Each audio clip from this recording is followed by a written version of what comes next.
So mobile is, in a word, critical for Visa.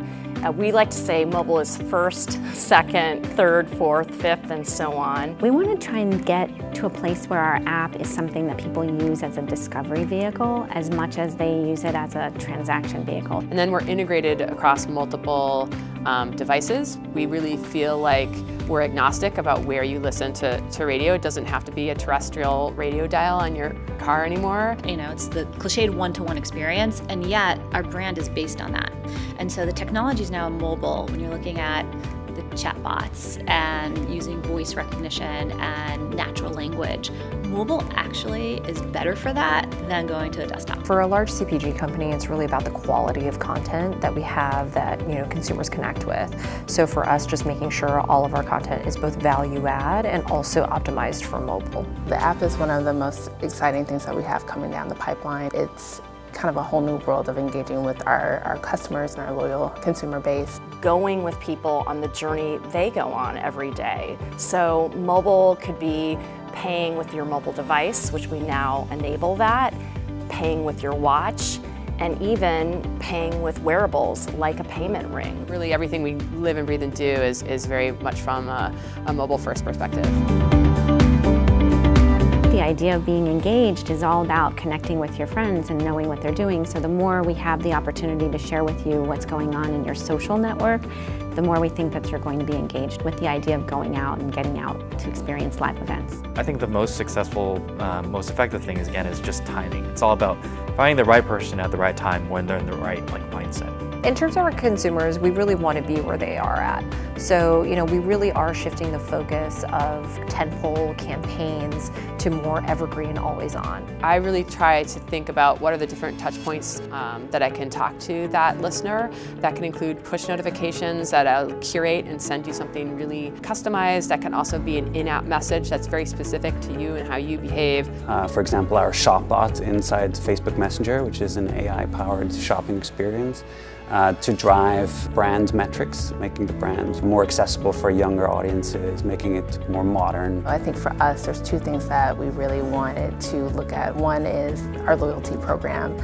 It's something that we recently launched, and so it's another way for our customers to engage within the app and be more involved in their loyalty experience, and then also the more convenience of ordering or going to visiting your local Pete's. The monthly active engagement is one of our core metrics, right? Our ability to have users come back and keep using our product, because at the end of the day, engagement is a proxy for how critical are you to your customers' lives. And we want to be critical to our customers' lives at GoDaddy. The biggest priority is to get targeting and mobile acquisition really in shape. I think it's really just an area that's so broken in the landscape because targeting is just not available, to be honest, and we're kind of restricted to a lot of social channels. So to kind of fix it in the rest of the ecosystem is one of our priorities.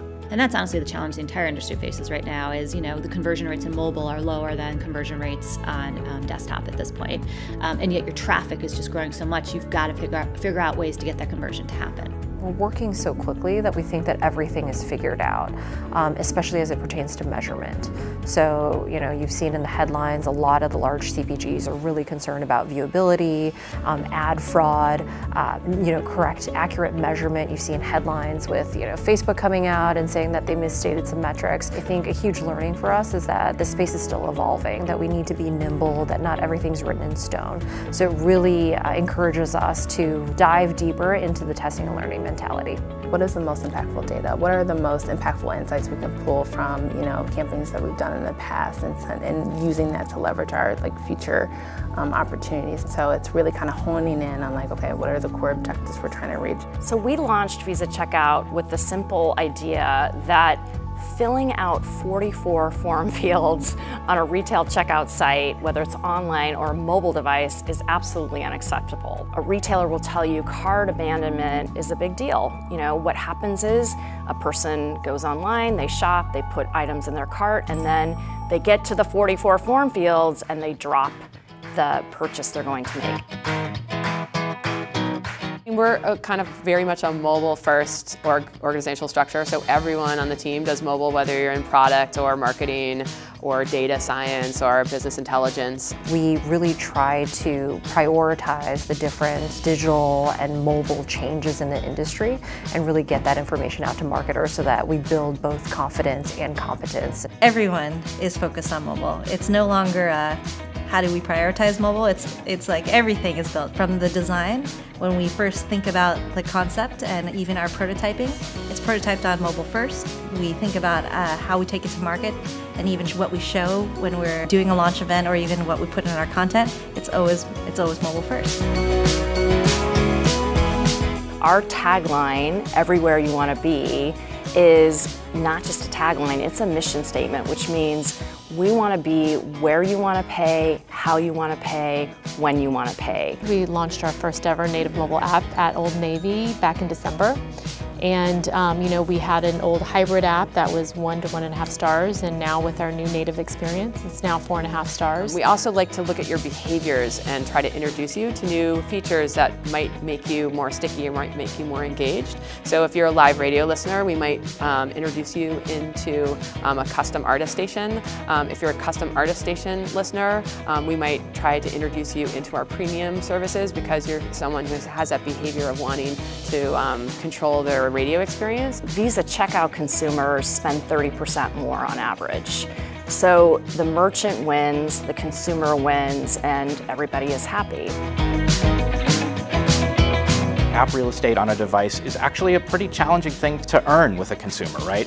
And when you think about kitty litter, it's the last thing in your mind is, oh my God, let me get their app, right? But if you're providing the right level of value, people will actually come back. And we've seen an enormous amount of growth in downloads, but that also a surprising level of people who are actually switching from using a web experience to a native mobile experience because we're able to actually provide a better consumer experience. So an Android user might prefer a hamburger menu versus a more visual menu for iOS users. And so moving away from platform agnostic builds to platform specific builds was definitely one of the biggest learnings. What is surprising is that if you get the content right, all marketing is welcome.